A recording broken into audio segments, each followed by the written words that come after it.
We all know the old trope of the tinfoil hat-wearing conspiracy theorist who believes crazy things like the government is spying on us, and the military is spraying things in the sky, and the CIA ships in the drugs. Except, those things aren't so crazy after all. As it turns out, many of the old conspiracy theorist fantasies are actually true. Here are 5 examples of things that were once derided as zany conspiracy paranoia, and are now accepted as mundane historical fact. Number 1. The CIA ships in the drugs. The Central Intelligence Agency, the most well-known branch of America's shadowy intelligence community, features in a number of popular conspiracy theories. One of the theories about the CIA's dirty dealings that has been around for decades is that the agency helps bring illegal drugs into the United States. But this isn't just a theory. In fact, the CIA has been involved in drug running from its very inception. Just months after its creation in 1947, the agency began a relationship with the Corsican mafia that controlled the old port of Marseille in post-war France. That relationship involved a quid pro quo. The CIA would protect the mafia if the mafia would keep the communists from taking control of the port. In this case, protecting the mafia meant protecting their most lucrative business, which just happened to be smuggling heroin into the United States. This French connection thrived for decades, with the majority of the heroin in the US in the post-war period coming via France under the watchful eye of the CIA. From the Korean War to the Vietnam War and beyond, CIA-supported warlords used CIA-run airlines like Air America to ship heroin from the Golden Triangle at the borders of Thailand, Laos, and Myanmar. As even the New York Times reported, the agency prevented the Bureau of Narcotics and Dangerous Drugs from monitoring drug trafficking in the region. They even stopped an investigation into an Air America DC-3 loaded with heroin packed into boxes of Tide soap powder that had been seized on its way to the US. In the 1980s, yet more agency involvement in drug smuggling rings came to light. This time it was drug traffickers connected to the Contras in Nicaragua that received help from the agency. After the Contra-connected trafficking came to light, a Senate investigation headed by Senator John Kerry confirmed government complicity in the drug trade. As for the CIA, it's denied ever aiding or condoning drug smuggling. Reports were reaching the highest councils of our government, in the White House and in the Justice Department. There is no question of that. I can document that. The White House and Justice Department disputed Kerry's report at the time, but he still believes some government officials turned a blind eye towards drug dealing in the mid-1980s, after the time at the heart of Gary Webb stories. In the 1990s, award-winning journalist Gary Webb traced the Contra's CIA-protected backers to cocaine shipments into the US, and, ultimately, to the crack epidemic of the 1980s. Stories of CIA drug running continue to be covered up almost as quickly as they are exposed. From the CIA Beach 200 that was apprehended in Nicaragua with 1,100 kilos of cocaine, to the crash of a Grumman Gulfstream II that had been used for CIA rendition flights that was carrying 3.3 tons of Colombian cocaine. Then there's the CIA's relationship with Afghan drug warlord Ahmed Wali Karzai in Afghanistan, and the admission that the Sinaloa cartel was aided by US agencies, and the recent confession that famed Colombian drug king Pablo Escobar worked for the CIA. At this point, the fact that the Central Intelligence Agency has facilitated drug running into the United States is one of the worst-kept secrets in history. I will tell you, Director Deutsch, as a former Los Angeles police narcotics detective, that the agency has dealt drugs throughout this country for a long time.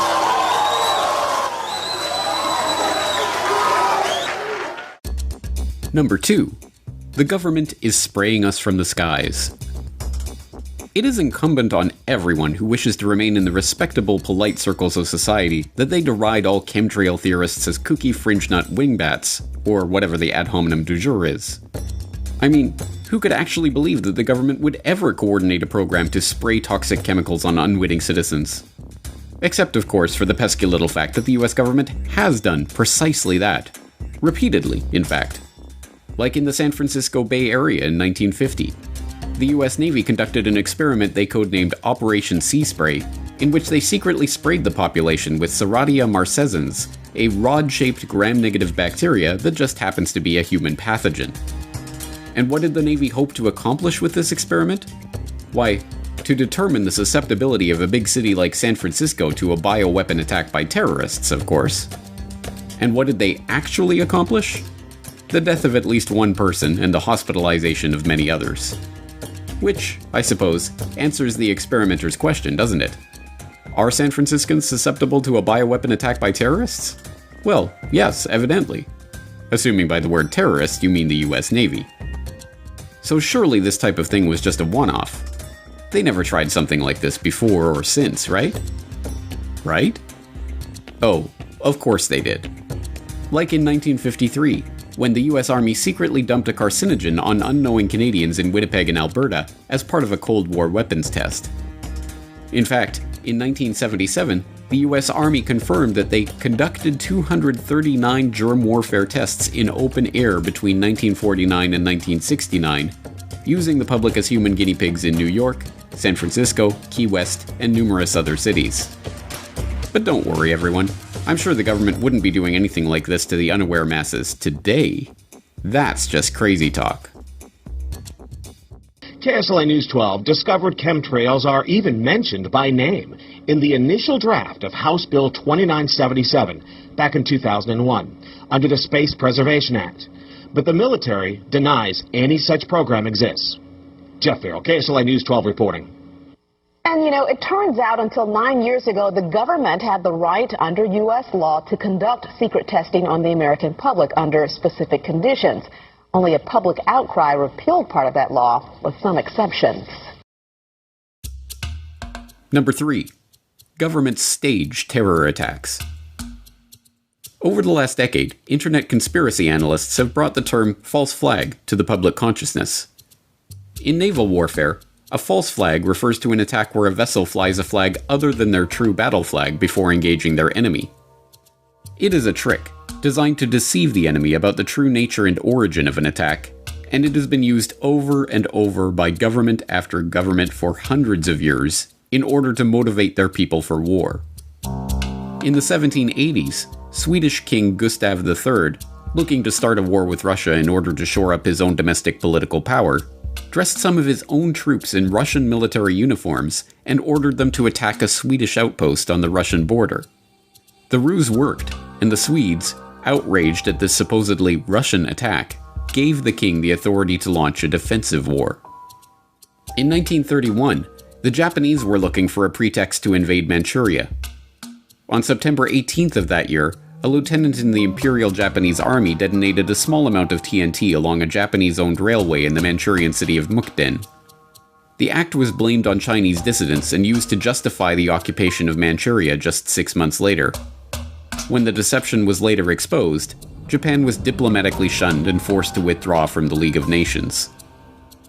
In 1954, the Israelis hired a number of Egyptian Jews to plant bombs in American and British cinemas, libraries, and other civilian targets to be blamed on the Muslim Brotherhood or other malcontents. The plan, known as the Lavon Affair, was part of an effort to convince the British to retain their military presence in the occupied Suez Canal zone. Several bombings took place, but the British were ultimately forced out after Nasser nationalized the canal in 1956. In August 1964, the USS Maddox, a US destroyer on patrol in the Gulf of Tonkin, believed it had come under attack from North Vietnamese Navy torpedo boats, engaging in evasive action and returning fire. The incident led to the Gulf of Tonkin resolution authorizing President Johnson to begin open warfare in Vietnam. It was later admitted that no attack had occurred, and in 2005 it was revealed that the NSA had manipulated their information to make it look like an attack had taken place. In June 1967, the Israelis attacked the USS Liberty, a US Navy technical research ship conducting maneuvers off the coast of Egypt. The ship was strafed relentlessly for hours in an attempt to blame the attack on Egypt and draw the Americans into the Six-Day War, but amazingly the crew managed to keep the ship afloat. In 2007, newly released NSA intercepts confirmed that the Israelis knew they were attacking an American ship, not an Egyptian ship, as their cover story has maintained. In the fall of 1999, a wave of bloody apartment bombings swept through Russian cities, killing 293 people and causing widespread panic. Although blamed on Chechen terrorists, later that month FSB agents were caught planting the exact same type of bombs as in the other blasts. The government claimed that the FSB bomb was part of a security exercise, but the terror hysteria of the apartment bombings were used to justify Russian aggression in Chechnya and win public approval for a full-scale war. Russian troops entered Chechnya the next month. In 2001, attacks in New York and Washington were blamed on al-Qaeda as a pretext for invading Afghanistan. In the months leading up to the event, American negotiators had warned Afghanistan's Taliban that they were interested in securing right-of-way for proposed pipeline projects, and the US would achieve this with either a carpet of gold or a carpet of bombs. The Bush administration's first major national security directive, NSPD-9, a full-scale battle plan for the invasion of Afghanistan, including command and control, air and ground forces, and logistics, was drafted and sitting on the president's desk to be signed off on September 4th, 2001, 7 days before the 9/11 attacks. The invasion proceeded as planned in October. Naturally, mainstream commentators have to pretend that false flags and staged terror incidents are ludicrous flights of fancy that have no historical precedent. Unless they're talking about one of their enemies, like Russia staging a false flag incident. Then it's perfectly acceptable. Number 4. The CIA ran mind control experiments on unwitting Americans. Ever hear the theory that the government abducted people against their will and experimented on them to study mind control techniques and mind-altering chemicals? Well, it isn't a theory, it's a documented fact. The US government did run just such a program, dubbed Project MKUltra, and it was exposed in the 1970s. Or, at least parts of it were. What we don't know about Project MKUltra and its affiliated sub-projects could probably fill several warehouses with books, but what we do know is voluminous and scary enough. The formerly top-secret program was as horrific as any dystopian fantasy ever devised, and is now openly acknowledged and documented. Even the Wikipedia article on the subject admits that the project was completely illegal, employed unwitting test subjects, and attempted to manipulate people's mental states and alter brain functions through the surreptitious administration of drugs, especially LSD and other chemicals, hypnosis, sensory deprivation, isolation, verbal and sexual abuse, and other forms of torture. Some aspects of the MKUltra nightmare are relatively well known by now. One series of experiments, presided over by Sidney Gottlieb, involved administering LSD to unwitting Americans, including mental patients, prisoners, drug addicts, and prostitutes. This included Operation Midnight Climax, in which unsuspecting men were drugged and lured to CIA safe houses by prostitutes on the CIA payroll. Their sexual activity was monitored behind one-way mirrors and used to study the effect of sexual blackmail and the use of mind-altering substances in field operations. Another experiment, dubbed MKUltra Subproject 68, was overseen by the esteemed psychiatrist Dr. Ewan Cameron. This subproject involved Dr. Cameron using LSD, paralytic drugs, electroshock therapy, and drug-induced comas to attempt to wipe patients' memories and reprogram their psyche. When brought to light, the program was identified as an attempt to refine methods of medical torture for the purpose of extracting information from unwilling sources, and condemned. Lawsuits regarding the blatantly illegal experimentation conducted by Cameron continue to this day. Yet despite CIA assurances that the program was scrapped in 1973, would the CIA ever lie to us? Documentary evidence continues to emerge that the program was far more extensive and horrific than the public was ever told. But simply pointing to the documented horrors that took place during the officially acknowledged period of the officially acknowledged program's officially acknowledged existence is enough to make even the most stubborn conspiracy deniers squirm in their seats. MKUltra would mostly be remembered for its drug experiments. I'm going to give you this cup that contains lysergic acid 100 microgram. Will you drink it? That's acid.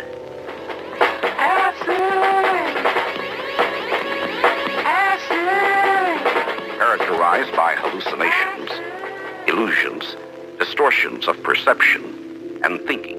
John Gittinger, recently retired chief psychologist for the CIA.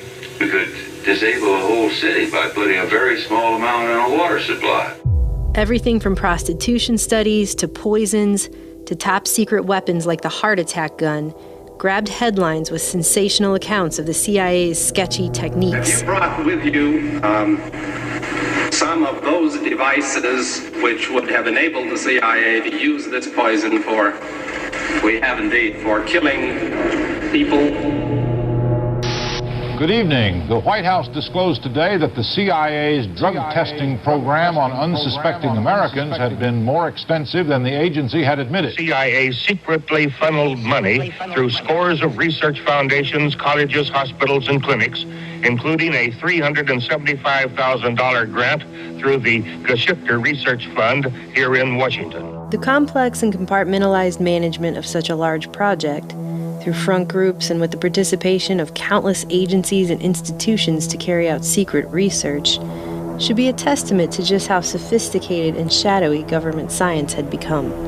There are names of doctors, there are names of officials, there are names of former and present CIA officials who were involved, names of hospitals, and depending on how you treat it, it could be sensational. Number 5. I don't like them putting chemicals in the water that turn the friggin' frogs female?